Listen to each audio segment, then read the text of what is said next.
Bonjour à tous et bienvenue à cette émission organisée par Sigvaris et consacrée à la varicose pelvienne. Je suis ravie de vous recevoir et d'être accompagnée par deux experts spécialistes du diagnostic et de la prise en charge des varices pelviennes. Tout d'abord, le docteur Philippe Lemal, médecin vasculaire au Chesnay. Bonjour docteur. Bonjour. Et le docteur Paul-Émile Labeyrie, radiologue interventionnel, et vous êtes à Paris. Tout à fait, merci. Bonjour. Bonjour, ravi de vous recevoir. Avant de donner la parole à nos experts, je voulais vous rappeler que vous pouvez en tout temps poser vos questions. Un temps de réponse, questions-réponses, est prévu à la fin de nos échanges. Merci par avance de votre participation. Et pour entrer dans le vif du sujet, parce que nous avons beaucoup de points à aborder, je vais déjà poser la question au docteur Lemal. Pouvez-vous nous redéfinir les varices pelviennes et qu'est-ce que l'insuffisance veineuse pelvienne chronique? Alors, pour répondre à votre question, on va reprendre les définitions qu'a données Milka Greiner, et ça me permet de vous parler de Milka Greiner, qui est pour moi avec qui j'ai eu l'occasion et la chance de travailler durant une vingtaine d'années. Et c'est pour moi donc la pionnière dans la varicose pelvienne, aussi bien dans la caractérisation, la prise en charge. Et donc elle a cessé son activité, mais ça reste une référence. Alors pour Milka Greiner, l'insuffisance veineuse pelvienne chronique, c'est toute manifestation liée au dysfonctionnement du système veineux, quel que soit le secteur, à l'étage pelvien. Et dans cette insuffisance veineuse pelvienne chronique, il y a les varices pelviennes, qui sont des veines qui sont dilatées et refluentes. Donc c'est l'expression la plus fréquente de l'insuffisance veineuse pelvienne. Ce n'est pas la seule, il peut y avoir des malformations. Et le ou la varicocèle, parce qu'il n'y a pas de genre, est quelque chose de très particulier. C'est une varice particulière puisqu'elle intéresse ce qu'on appelle le plexus pampiniforme, autrement dit les veines autour de l'ovaire et du paramètre. Donc ce qu'il faut bien comprendre, c'est que le varicocèle et varice pelvienne ne sont pas synonymes. Varicocèle, c'est une varice particulière de varice pelvienne. Très bien. Docteur Labeyrie, pouvez-vous nous dire quelques mots de la physiopathologie des varices pelviennes? Alors, c'est des troubles qui sont médiés communément, et la cause la plus fréquemment évoquée, c'est la grossesse, bien sûr, le postpartum, et notamment les grossesses simples ou multiples. Mais il y a aussi des facteurs anatomiques qui sont favorisants. Il y en a différents types, je ne vais pas forcément tous les détailler, mais notamment des troubles de l'écoulement des flux réno-caves, réno-variques et iliocaves. C'est-à-dire qu'au même titre qu'un garrot, par exemple, empêche la circulation, le retour veineux du sang dans un bras et fait gonfler les veines, quand vous avez un obstacle à l'écoulement de ces veines au niveau rénal, au niveau ovarien ou au niveau iliaque, ça entraîne des reflux et donc une surcharge vasculaire qui va rendre congestives les veines au niveau du bassin. Les plus connus, les plus fréquemment évoqués, c'est le syndrome de Nutcracker ou le syndrome de Cockett ou de May-Turner. Mais il y en a beaucoup d'autres qui sont très variés. Ce qui est important à savoir aussi, c'est qu'il y a une progression, une extension, Philippe rentrera dans le détail tout à l'heure, mais une progression, une extension de ces varices pelviennes qui spontanément ne régressent jamais. Il y a beaucoup de plexus veineux qui sont centrés sur les organes génitaux internes, qui sont des organes qui sont sagittaux et médians, et qui sont interconnectés entre eux, et qui peuvent s'influencer les uns les autres et se dégrader les uns les autres. Et ça donne un réseau dans ces complexes.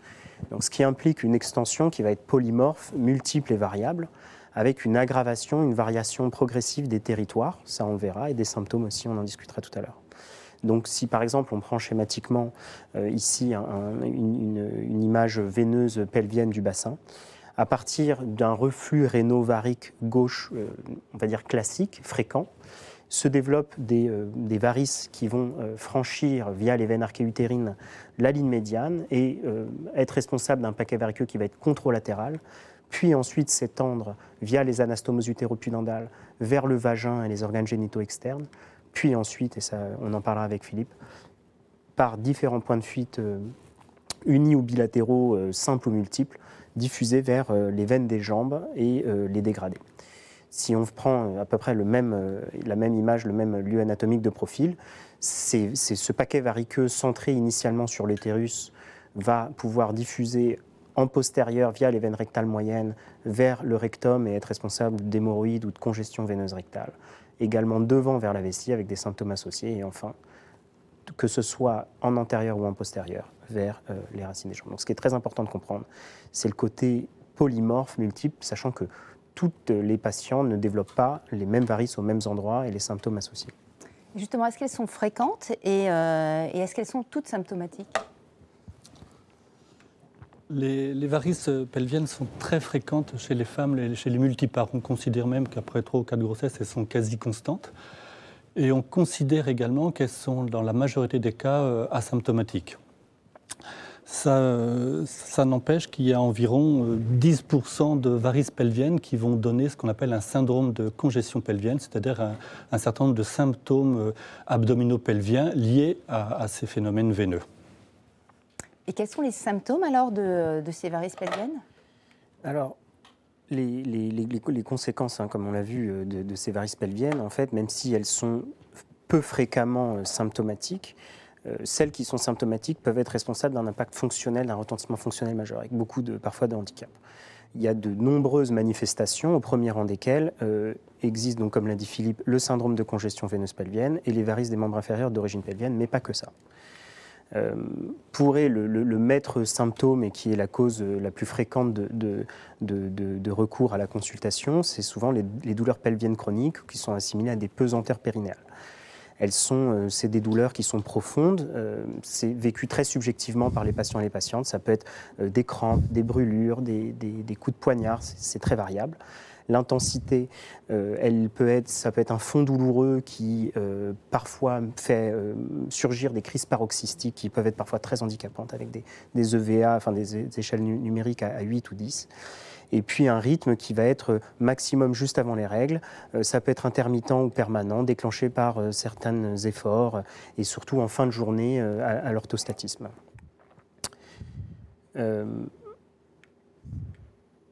Plus précisément, les facteurs favorisants mécaniques sont très souvent retrouvés.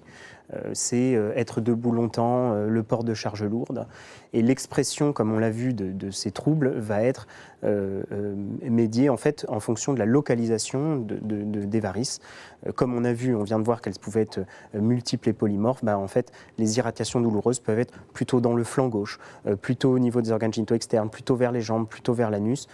Tout ça est extrêmement polymorphe et variable, et ce sera à l'appréciation en fait des spécialistes d'être capable de trouver, d'identifier les vrais territoires variqueux et handicapants.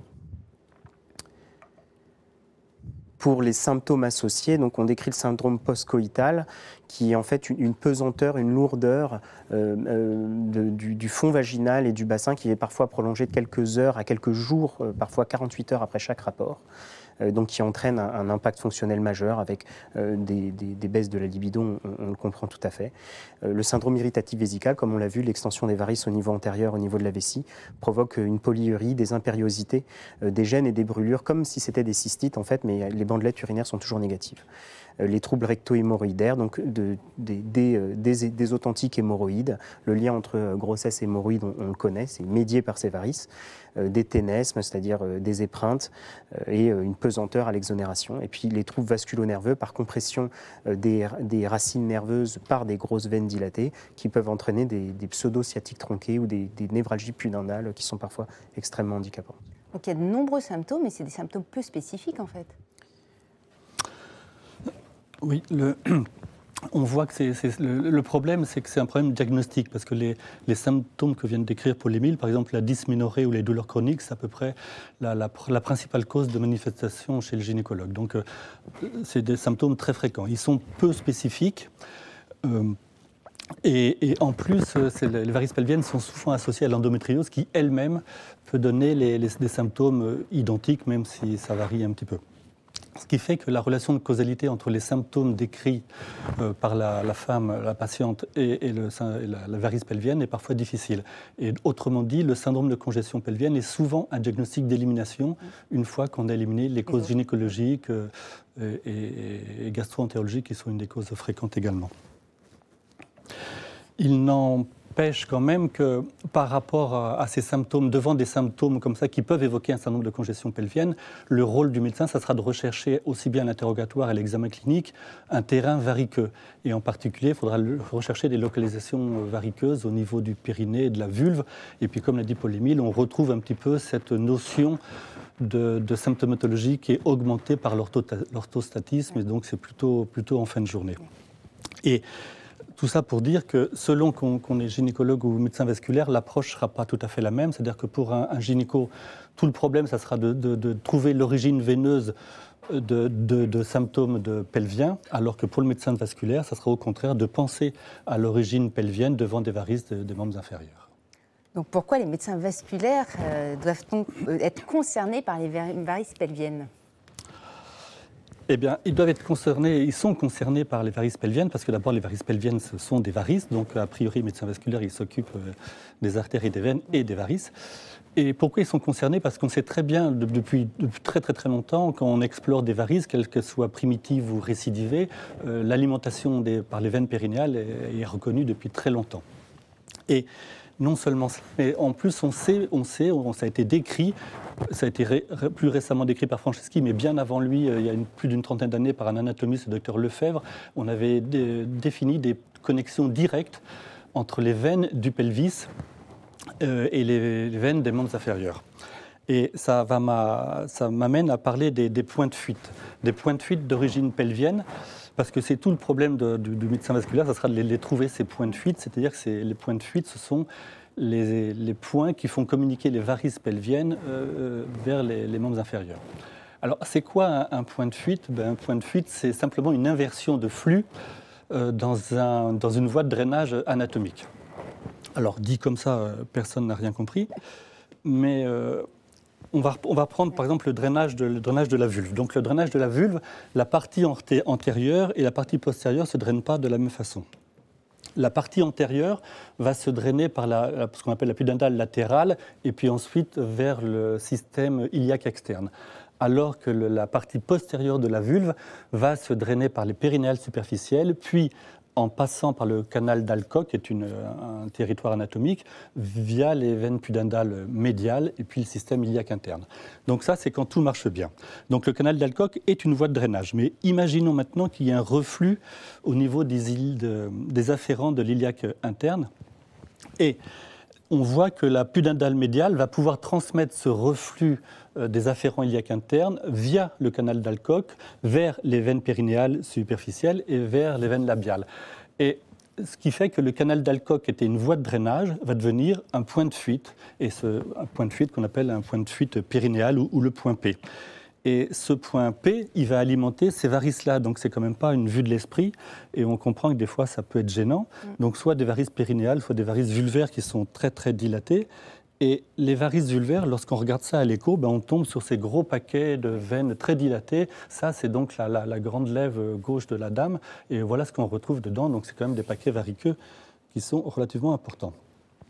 Un autre point de fuite qu'il faut connaître, parce qu'il est facile à rechercher lorsqu'on le connaît, c'est le canal inguinal. Donc, je vais aller vite, c'est toujours pareil. Le monde Vénus, il peut être drainé, là encore, soit par l'épidendale latérale, soit par le ligament rond, en passant par le canal inguinal. Et donc, quand tout marche bien, ce canal inguinal est donc une des voies de drainage du monde pubis. Simplement, là encore, quand il y a un reflux au niveau des afférents iliaques internes, ce canal inguinal va devenir un point de fuite inguinal. Et ce point de fuite inguinal va pouvoir alimenter, entre autres, un réseau dystrophique qui est pour moi un pathognomonique d'un point inguinal, donc un point I, en dehors d'une pathologie post-thrombotique. Donc c'est cette corrélation qu'on peut voir ici à l'écran entre l'examen clinique et donc cette varice crurale antérieure qui est très développée chez une jeune femme. Le schéma que font certains angiologues en fait, sur l'alimentation des veines superficielles ou des veines profondes, des varices du membre inférieur via ces points de fuite pelviens que Philippe a décrits. Et puis en bas à droite, on voit la corrélation en fait en phlébographie qui montre parfois des réseaux variqueux extrêmement développés, réalimentant des varices jambières superficielles et ou profondes via ces points de fuite qui sont encore une fois très développés. Donc l'illustration montre un petit peu la corrélation entre les différentes techniques d'appréciation de ces points de fuite qui sont fondamentaux à connaître. Alors, docteur Lemal, vous disiez effectivement que sur les femmes, après plusieurs grossesses, ça devient cohérent, enfin, je veux dire, d'avoir effectivement des varices. Mais est-ce qu'il faut les traiter? Est-ce qu'il faut toutes les traiter? Donc on a vu que les varicoses pelviennes, dans l'immense majorité des cas, elles sont asymptomatiques. Et on verra pourquoi elles sont asymptomatiques. Lorsqu'elles sont asymptomatiques, on ne s'en occupe pas. Il ne faut évidemment pas les traiter. Ce n'est pas parce qu'on envoie au scanner, à l'écho, à tout ce qu'on veut. Des varices qui sont pelviennes asymptomatiques, on ne les traite pas. Par contre, on a vu que dans 10% des cas, ces varices peuvent être symptomatiques et dans 10% des cas, elles peuvent être symptomatiques à l'étage pelvien.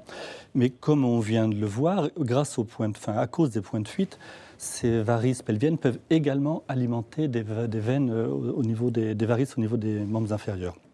Et dans ces deux cas, lorsqu'elle est symptomatique soit à l'étage pelvien et ou au niveau des membres inférieurs, c'est là où il faut se poser la question. Je ne dis pas qu'il faut le faire à chaque fois, mais en tous les cas, il faut se poser la question, savoir s'il faut intervenir à l'étage pelvien. Et ça me permet de parler de quelque chose, parce que souvent, on entend dans les congrès de phlébologie, les varices pelviennes, à partir du moment où ça fait pas mal au ventre, il ne faut pas y toucher. Alors, pour revenir sur la physiopathologie du syndrome de congestion pelvienne, c'est lié à quoi en fait ? Le syndrome de congestion pelvienne, on peut le résumer, il est lié à l'hyperpression veineuse, et à cause de cette hyperpression veineuse, il va y avoir une irritation, comme l'a dit Paul Émile, de tous les organes de voisinage qu'il peut y avoir, que ce soit le vagin, l'utérus, le rectum, la vessie, voire le nerf sciatique, et donc créer des symptômes qui vont rentrer dans le cadre du syndrome de congestion pelvienne. Donc, autrement dit, syndrome de congestion pelvienne égale hyperpression veineuse pelvienne. Mais imaginez maintenant que vous avez un point de fuite, un ou plusieurs points de fuite, et tout le sang du pelvis va vers les membres inférieurs. Autrement dit, il n'y aura pas d'hyperpression veineuse puisque le pelvis se draine dans les membres inférieurs, donc il n'y aura pas de syndrome de congestion pelvienne, et pour autant, il y aura des varices majeures. Et je crois que c'est une erreur hémodynamique de dire qu'il ne faut pas traiter les varices pelviennes quand il n'y a pas de syndrome de congestion pelvienne. Alors, lorsqu'on est devant cette situation, quels sont les examens à effectuer ? Eh bien, c'est encore moi qui vais parler, puisque l'examen, je pense, maintenant, c'est admis, c'est l'examen de première intention, c'est l'écho-doppler veineux pelvien. Alors, le problème de l'écho-doppler veineux pelvien, c'est que les gynécos voient souvent des varices en faisant leur examen gynécologique, simplement, ils ne connaissent pas bien l'hémodynamique. Et les médecins vasculaires, ils ne connaissent pas bien l'anatomie veineuse pelvienne. Donc, il faut que chacun fasse un pas de côté et sorte un peu de sa zone de confort pour aller acquérir des connaissances qui ne lui sont pas propres. Toujours est-il que ça reste quand même l'examen de première intention. Et qu'est-ce qu'on lui demande à cet examen ? C'est de confirmer bien sûr le diagnostic positif de varices pelviennes. 2, d'essayer de les classifier, de les quantifier. Puis surtout, là on n'a pas le temps d'en parler, mais il y a deux grandes classes, parce que Milka Greiner non seulement a donné des définitions, mais a donné une classification de la varicose pelvienne. Et la plupart des varices pelviennes, c'est une pathologie de reflux. Mais parfois, ce reflux n'est que la suppléance liée à une compression, comme l'a dit Paul Émile. Donc, il est évident qu'on ne peut pas traiter de la même façon quand c'est un reflux isolé ou quand c'est lié à une compression, parce qu'il faudra lever la compression. Donc, l'examen écho-doppler devra répondre à cela. Et puis surtout, c'est qu'il devra également rechercher ces fameux points de fuite dont j'en ai cité 2, il y en a plusieurs, mais c'est les 2 principaux. Et donc, l'écho-doppler veineux pelvien, qu'est-ce qu'il fait bien ? Il est, je pense, je parle sous le contrôle de Paul Émile, parce que c'est lui qui voit mes examens, mais il est assez fort sur le diagnostic positif des varicoses latéro-utérines. Ça, on fait bien. On détermine assez bien aussi, de façon précise, le statut hémodynamique des veines ovariques, parce que comme on l'a survolé, la cause la principale des varices pelviennes, c'est le reflux de la veine ovarique, et gauche en particulier, pour des raisons anatomiques. L'écho-Doppler fait aussi bien, repère bien les signes en faveur d'une compression, notamment un nutcracker. Je pense qu'on peut apporter on ne peut pas l'affirmer, mais en tous les cas, on le suggère. Je pense qu'on est le gold standard par rapport au point de fuite superficiel systématisé. Et puis, on a évoqué que la varicose du nerf sciatique peut être un reflet de la varicose pelvienne, et ça, on peut également faire le diagnostic. Par contre, ce qu'on ne fait pas bien, c'est qu'on est incapable de rechercher un reflux sur un certain nombre d'afférents des veines iliaques internes. Autrement dit, l'écho-Doppler est incapable de faire la cartographie exhaustive des reflux veineux pelviens. Et ça, il faudra demander ça à un autre correspondant. C'est vrai que l'examen qui vient en parallèle après les écho-Doppler faits par des spécialistes comme Philippe, c'est la phlébographie. Mais on ne propose pas cet examen-là en première intention, indépendamment justement de l'intention de traiter. C'est-à-dire qu'on ne fait que très très rarement sur des cas très particuliers des phlébographies que exploratrices. En fait, ces phlébographies sont toujours couplées avec un temps thérapeutique ou par voie endovasculaire, en fait, on va traiter les varices. Pour revenir sur ce qu'a dit Philippe, vraiment le point où nous on est un peu aveugles, on est un peu plus des taupes que les médecins vasculaires, c'est justement dans la recherche des points de fuite systématisés superficiels. Ils sont très durs à trouver parce qu'on navigue en phlébographie à contre-courant, donc on navigue parfois un peu contre le vent, il y a parfois des valvules, il faut se frayer un passage dans des veines toutes petites. Et le fait d'avoir un médecin vasculaire compétent qui nous les identifie avant, comme on a vu, Philippe nous a dit qu'ils étaient indispensables pour la réussite d'un traitement, même au niveau des varices des membres inférieurs, de les identifier et de les détruire. C'est très très précieux d'avoir un médecin vasculaire qui va nous les identifier. Et donc pour le coup, lui, il les verra. Et nous, on va s'entêter à les chercher, à les trouver et le cas échéant, à les détruire s'ils sont vraiment impliqués dans le phénomène variceux. Donc vraiment une première étape hyper cruciale pour vous. L'aide que Philippe Lemal ou que des médecins vasculaires compétents et spécialisés, experts comme il l'est, nous apportent, elle est fondamentale. Il n'y a pas un seul de nos patients qui ne voit pas un médecin vasculaire. Alors quand il est nécessaire, de temps en temps, il faut effectivement intervenir. Et quel traitement faut-il dans ces cas-là mettre en place ? Alors, les varices, pour bien traiter les varices, il y a certains concepts qui, encore une fois, ont été très largement découverts et déblayés par Milka Greiner, dont j'ai eu la chance d'être un disciple. Le traitement endovasculaire est très exigeant, mais il amène une efficacité qui est quand même assez importante. Selon les techniques qu'on utilise, et j'en parlerai un petit peu plus tard, le résultat à long terme sur les symptômes est très marqué. On est à peu près 83-85% de guérison ou d'amélioration significative chez les patientes, ce qui est quand même très important. Nous, dans notre série, on s'approche pas loin des 100% pour les varicoses typiques d'amélioration. C'est-à-dire que ce n'est pas forcément 100% ou même 75% où on considère que c'est significatif ou que c'est une guérison, mais c'est très rare que ce soit 0%. Donc il y a des trous qui peuvent rester, c'est clair, mais il y a des patientes qui se sentent toujours un peu plus légères, toujours une amélioration. Le résultat à long terme sur les varices des membres inférieurs en combinaison du traitement des membres inférieurs, qu'il soit par les médecins vasculaires ou par les chirurgiens vasculaires, amène aussi un résultat à long terme qui est extrêmement important. Tout en remarquant qu'il y a 75% des patientes qui sont déjà améliorées de leurs symptômes au niveau des membres inférieurs avant même la chirurgie. Cela ne contre-indique pas du tout la chirurgie ou la sclérothérapie, mais c'est pour montrer un petit peu l'impact.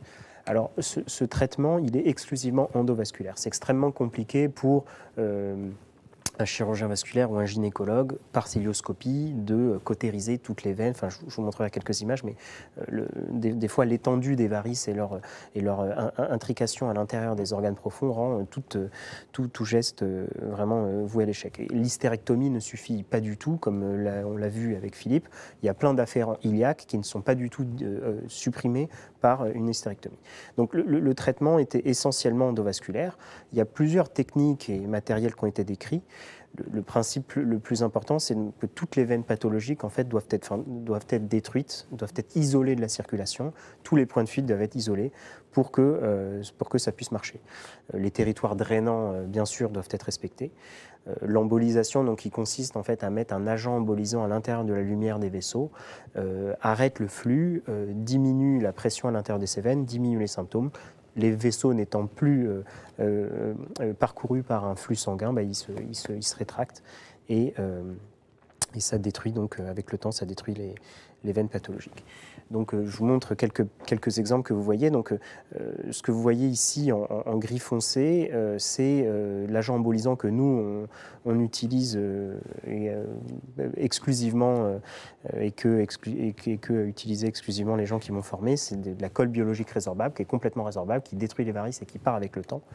Et parfois, quand on voit l'étendue des varices, comme vous pouvez voir chez cette patiente, l'étendue du traitement, si on veut que ça marche, il faut que ce soit vraiment radical. Donc ça ne doit pas faire peur, puisque tous ces agents embolisants sont amenés à disparaître avec le temps.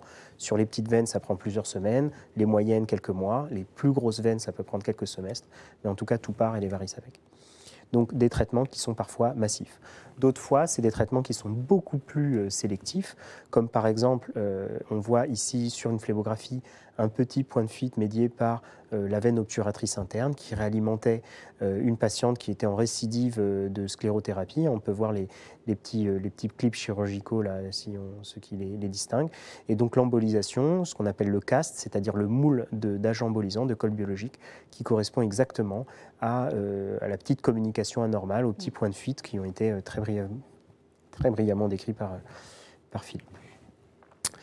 Donc les stratégies 100% biorésorbables à la colle biologique, donc nous c'est ce qu'on défend parce que c'est une efficacité qui est majeure à court, moyen et long terme.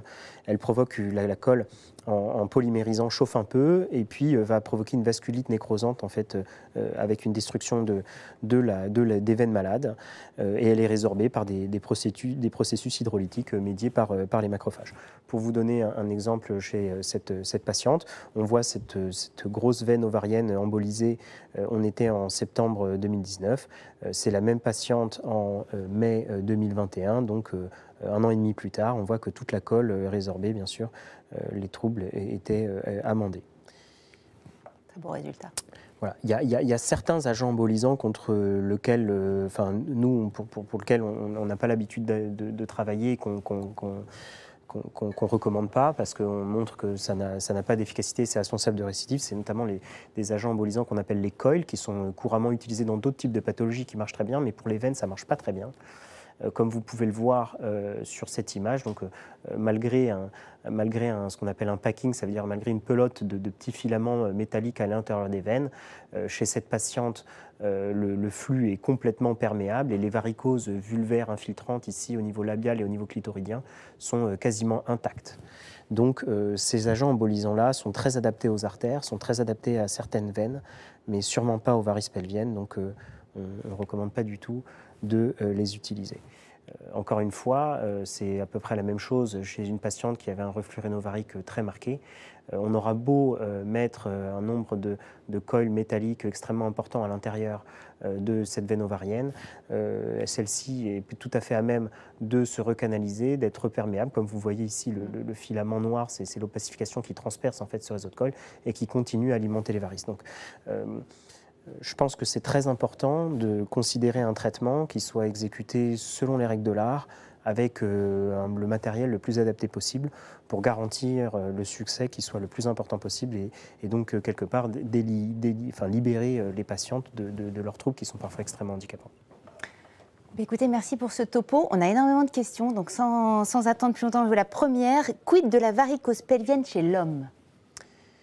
Il y en a beaucoup. Je suis en train de colliger, alors on en voit quelques-unes, mais moi je suis en train de colliger une série que je vais essayer de publier. J'ai à peu près une quinzaine de patients. Oui, ça existe. C'est très méconnu parce que les organes génitaux internes chez l'homme sont beaucoup plus petits. Hein, la prostate, c'est beaucoup plus petit que l'utérus et puis il n'y a pas de variation du cycle. Mais ça existe selon les mêmes procédés, les mêmes processus, les mêmes facteurs anatomiques favorisants. c'est-à-dire donc le nutcracker, le May-Turner, ça existe aussi chez les hommes.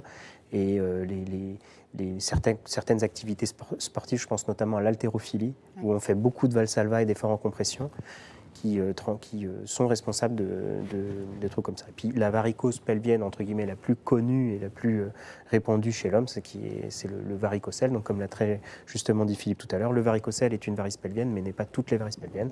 Il y a des varicocèles testiculaires chez l'homme qui sont une pathologie extrêmement connue, mais pas que. Peut-être par rapport au varicocèle, c'est lorsqu'on fait la cartographie d'une varice des membres inférieurs et qu'on n'a pas de reflux au niveau de la jonction saphéno-fémorale et que le reflux commence au niveau de ce qu'on appelle l'anastomose de Giacomini, chez l'homme, il faut souvent rechercher un varicocèle ou une varicocèle gauche. Voilà, une alimentation proximale du tronc de la saphène sans reflux de la jonction au-dessus, alimentée par des veines qui viennent du périnée chez l'homme, c'est souvent le signe d'un varicocèle associé. Très bien. Une autre question. Quelle sonde pour l'échodoppler veineux pelvien? Et faut-il un examen endovaginal? Moi, j'ai toujours défendu le fait qu'il ne fallait pas de technique endovaginale pour différentes raisons. D'une part, que si on dit aux médecins vasculaires il faut faire une exploration endovaginale, eh ben, grosso modo, on va exclure 99% des médecins vasculaires. Mais ce n'est pas uniquement la raison, parce que si on peut se former, ce n'est pas le problème. Mais je ne suis pas sûr que le fait de mettre une sonde endovaginale augmente la pertinence diagnostique. On va mieux voir les varices autour de l'utérus, il y aura une meilleure définition. Pour autant, on voit très bien les varices, alors pas toujours par voie abdominale, et il faut savoir mettre la sonde au niveau du périnée. Et là, on est moins gêné. Et par contre, la sonde endovaginale, c'est une sonde haute fréquence, donc elle est incapable d'aller explorer une compression rénale, elle est incapable d'aller rechercher des points de fuite qui sont superficiels, et donc elle a la seule chose, à mon sens, qu'elle apporte, mais j'attends qu'on me prouve le contraire, c'est une meilleure définition d'image au niveau des varices latéro-utérines. Ces varices latéro-utérines étant celles qui sont les plus fréquentes, les plus typiques, les plus attendues. En fait, c'est vraiment pas le juge de paix. Le juge de paix, c'est justement les points de fuite pelvipérinéaux pour lesquels l'exploration périnéale reste, à mon sens, le gold standard devant toutes les autres techniques. Et puis l'exploration échodoppler est déjà un petit peu intrusive parce que la femme est nue, on met la sonde sur le périnée, donc pour en plus avoir une sonde endovaginale, c'est encore une agression supplémentaire. Je le ferai le jour où je serai convaincu que ça rend service à la patiente, quoi. Vous nous avez montré tout à l'heure une image assez impressionnante de varices vulvaires. Comment on peut la soulager lorsque ça arrive pendant la grossesse ? Ça, c'est une bonne question, parce que pendant la grossesse, il est évident qu'on ne va pas... évident. En tous les cas, on propose généralement, on ne va pas faire une embolisation, évidemment. Donc, la seule chose qui reste, c'est la compression. Simplement, le problème, c'est que ce n'est pas si facile que ça d'aller comprimer la zone vulvo-périnéale. Et or, il n'y a aucun dispositif dédié pour l'instant proposé par les marchands de compression. Alors, moi, ce que je fais personnellement, c'est que je détourne des dispositifs existants, notamment Sigvaris en fait, qui sont destinés au lymphœdème. Et que ça s'appelle des SHIPAD. Alors, je ne sais pas pourquoi SHIPAD, il faudra demander... au service de communication. Toujours est-il que c'est des petits dispositifs médicaux qui utilisent de la mousse fractionnée et qu'on utilise pour comprimer les lymphœdèmes au niveau du dos de la main, du dos du pied, au niveau du creux axillaire, au niveau aussi des organes génitaux, parce qu'il y a par exemple, après une chirurgie pelvienne pour cancer, il peut y avoir des lymphœdèmes. Et donc, on va utiliser ces dispositifs qui ne sont pas faits pour initialement, mais qui sont tout à fait adaptés pour aller... On va prendre celui qui a la conformation la plus adaptée pour aller comprimer la zone anatomique qu'on veut comprimer. Et ces dispositifs donc, de mousse fractionnée, on les maintient avec des collants de compression de maternité. Et en plus, le port de la contention prévient les thromboses veineuses, parce que la grossesse est un moment thrombogène, donc on gagne sur tous les plans. Écoutez, merci beaucoup. On avait un temps imparti, on l'a légèrement dépassé. Donc juste une petite idée pour conclure, chacun un message que vous voudriez faire passer? Moi, je crois qu'il faut que les médecins vasculaires s'approprient l'exploration des varices pelviennes. Alors, je ne dis pas que tout le monde doit le faire, mais il doit y avoir un référent local. Et donc, voilà, il n'y a pas de raison. Moi, je rebondis sur ce que vient de dire, Philippe, sur l'intérêt en fait du réseau d'experts. Je pense que c'est une pathologie qui a besoin de faire sa preuve scientifique auprès des gynécologues, auprès des médecins généralistes, auprès des chirurgiens vasculaires. Donc il faut, quand on prend en charge ces pathologies-là, il faut le faire très bien. Il faut être formé, il faut avoir été formé, il faut être capable d'entretenir une relation d'échange avec des médecins. Des fois, Philippe m'envoie un patient en me disant tiens, là, tu as oublié une fuite, il faut y retourner. C'est très important. Donc, le réseau d'experts, où que ce soit dans le territoire où vous pratiquez, je pense que c'est très important. Ça amène de l'échange, du suivi, des vérifications, de la formation, de l'interformation, de l'adressage et de la confiance.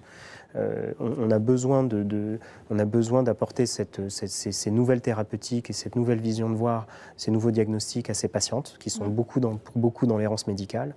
Faisons-le de manière collégiale, en impliquant le plus possible de gens et d'une manière la plus interactive possible. Merci beaucoup. Je remercie aussi les internautes parce qu'il y a eu énormément de questions et malheureusement on n'a pas pu tous les prendre, mais sachez que nous reviendrons vers vous avec les réponses adaptées. En tout cas, je vous remercie beaucoup, Dr Lemal, Dr Labeyrie, de votre temps et merci à vous d'avoir été présents. Bonne journée.